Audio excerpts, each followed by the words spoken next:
আমাদের দেশে প্রথমেই বলে রাখি, কিছু বই আছে যেই বইগুলো পড়লে আপনার জীবনটা রসুল একেবারে উল্টা ধ্বংস হয়ে যাবে, ভালো হবে না কোনোদিন। বরং রাসূলুল্লাহ সাল্লাল্লাহু আলাইহি ওয়াসাল্লাম সম্পর্কে একটা খারাপ ধারণা নেবেন, আবেগ দিয়ে যাবেন, কিন্তু এটা সত্য নয়। এর মধ্যে একটা হচ্ছে কি জানেন, বিশ্বনবী, একটা হচ্ছে বিশ্বনবী। এই বইটার মধ্যে আপনি এমন এমন কথা পাবেন যা কোনোদিন কোনো কিতাবেও আসেনি, হাদিসেও আসেনি। একজন সাহিত্যিক তার আবেগ দিয়ে লিখেছে, আর আমরা খুশি হয়ে বিশ্বনবী ঘরে ঘরে রেখে দিয়েছি। যেমনিভাবে বিষাদ সিন্ধু রেখে কানতে কানতে শেষ করে ফেলি, অথচ বিষাদ সিন্ধুর মধ্যে সত্যের লেশ মাত্রও নাই, বানোয়ার জিনিস দিয়ে ভর্তি। তেমনিভাবে কিছু বই এরকম আছে। বাংলাদেশে বিভিন্ন প্রতিষ্ঠান থেকে ইসলামিক ফাউন্ডেশন হতে শুরু করে এমন এমন গ্রন্থ বেরোয়েছে মুহাম্মদ রাসূলুল্লাহ জীবনের উপরে, যা পড়লে আপনি পথভ্রষ্ট হবেন। এই জন্য বিশুদ্ধ জীবনী আমাদেরকে জানতে হবে।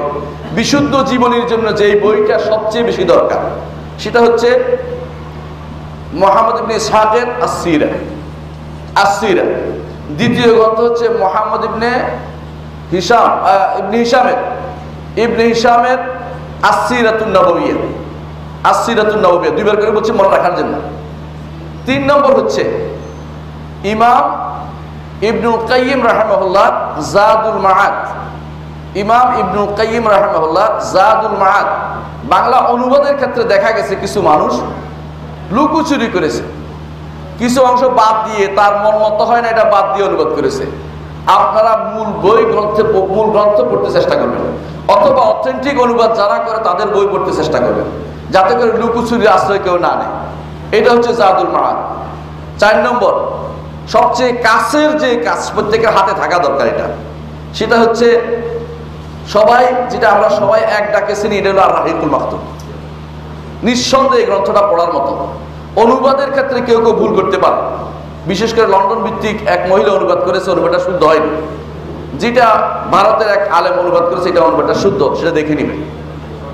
কিছু জিনিস বলতেই হচ্ছে বাস্তবতা ভিত্তিক, আমরা কারো বিরোধী নই, কিন্তু বলার জন্য ভুল জিনিস আমরা শিখবো না, শুদ্ধটা শেখার জন্য সবসময় চেষ্টা করব। এই যে কেন আমরা শিখবো এই জন্য, অথেন্টিক সোর্সা জানলে যে কোনো সময় আপনাকে বিভ্রান্ত করতে পারে।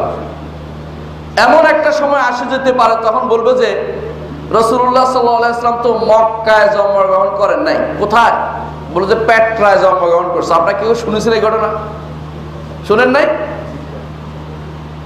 এই ঘটনা বিশ্বে তোলপাড় হয়ে গেছে। বলতে চাচ্ছে তারা, আমাদের কাবা মক্কা নয়, আমাদের কাবা হচ্ছে পেট্রা। নাউজুবিল্লাহ। ইহুদিরা এটা ছড়িয়ে দিয়েছে, আর বাংলায় অনুবাদ করে এটা ফেসবুকে ছড়িয়ে দেওয়া হয়েছে। ঠিক এক সময় আসতে পারে মুহাম্মদ রাসূলুল্লাহ সাল্লাল্লাহু আলাইহি ওয়াসাল্লাম সম্পর্কে আপনার সন্দেহ তৈরি করে দিতে পারে।